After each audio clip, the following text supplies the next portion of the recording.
Hello friends, आज बहुत दिनों बाद फिर से आपके सामने उपस्थित हूँ। आशा है आपने पिछले वीडियोस मेरे देखे होंगे और कुछ उनसे सीखकर आप अपनी प्रैक्टिस में भी लाए होंगे। आज एक और महत्वपूर्ण विषय पे मैं आपसे बात करना चाहती हूँ।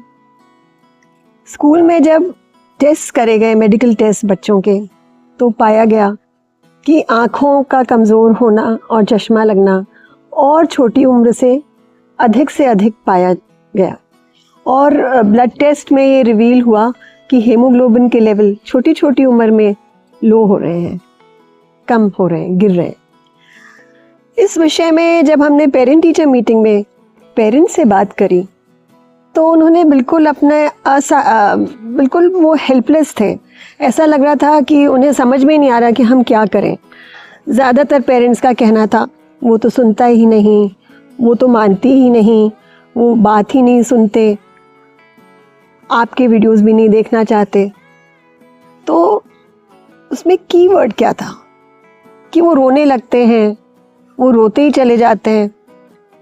तो ये जो रोना है, जो रोने से डरना है आपका, ये तो उसी तरह हुआ कि आपने बच्चे के हाथ में एक हथियार दे दिया।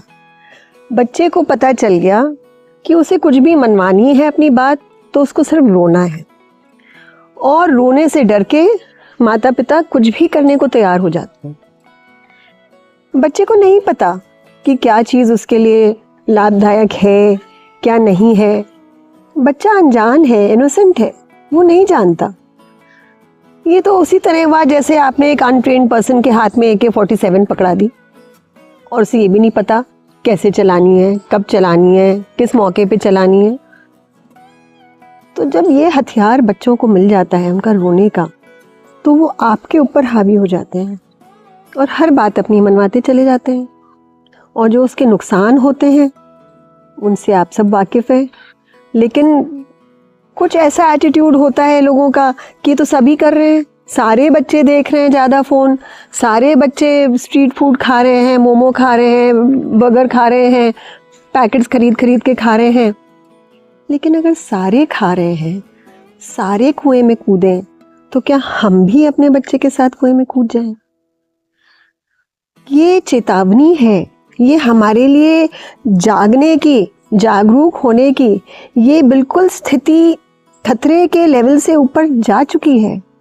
लेकिन फिर भी हम लोग जागना नहीं चाह रहे। ऐसा क्यों हो रहा है?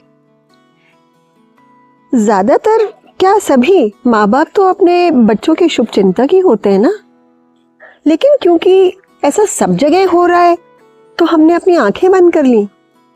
हमने उसको सामान्य मान लिया कि बच्चे तो पैकेट्स खाएंगे ही खाएंगे, मोमो खाएंगे ही खाएंगे, घर का पौष्टिक खाना नहीं खाएंगे, हर समय स्क्रीन से चिपके रहेंगे, घंटों, छुट्टी के दिन तो कोई लिमिट ही नहीं है, कितना फ़ोन देखेंगे, कितना टीवी देखेंगे।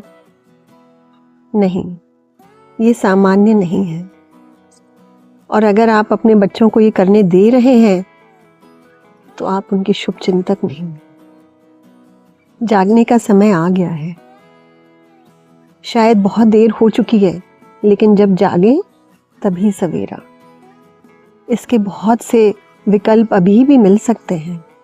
आपको बच्चों के साथ बैठ के बात करनी होगी, उनके साथ सौदा करना होगा, उनके रोने से नहीं डरना होगा। 2-4 दिन रोएंगे, रोने दीजिए, उनको समझाइए कि किस चीज़ में क्या नफ़ा नुकसान है, किस चीज़ से क्या नफ़ा नुकसान है, उनको पता होना चाहिए। बढ़ती उम्र है, अगर अभी से आंखें कमज़ोर हो गई, अभी से पोस्चर गलत हो गया, या अभी से पौष्टिक तत्व उनको नहीं मिले, तो आगे जाके इसकी भरपाई कैसे होगी? दिल्ली के बड़े बड़े पीडियाट्रिशियंस, चाइल्ड स्पेशलिस्ट शोध कर रहे हैं और पेपर्स लिख रहे हैं कि कम से कम उम्र में बच्चों को लाइफस्टाइल डिजीज़ेस हो रही हैं।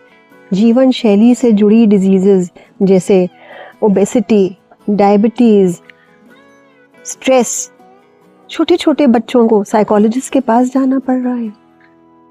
मैं आपसे विनती करती हूँ, प्लीज़ जाग जाइए। अगर आपका बच्चा ज़रूरत से ज़्यादा मोबाइल फ़ोन देख रहा है, टीवी देख रहा है, एक जगह बैठा है सारे टाइम, या बहुत ज़्यादा स्ट्रीट फूड खा रहा है, पैकेट्स नियमित रूप से खा रहा है, ये उसके लिए कतई अच्छा नहीं, हो ही नहीं सकता। और बाकी और वीडियोस के माध्यम से मैं आपको और जानकारी दूंगी, लेकिन गहन चिंतन का विषय है। आपस में सलाह करिए, पूरे परिवार को बताइए। अगर दादा दादी नाना नानी उनको एनकरेज कर रहे हैं, उनको ऐसी चीज़ों के लिए परमिशन दे रहे हैं, अलाउ कर रहे हैं, उन्हें भी समझाने की ज़रूरत है, जागरूक होने की ज़रूरत है। अगले वीडियो में फिर मिलती हूँ आपसे और जानकारी के साथ। Thank you.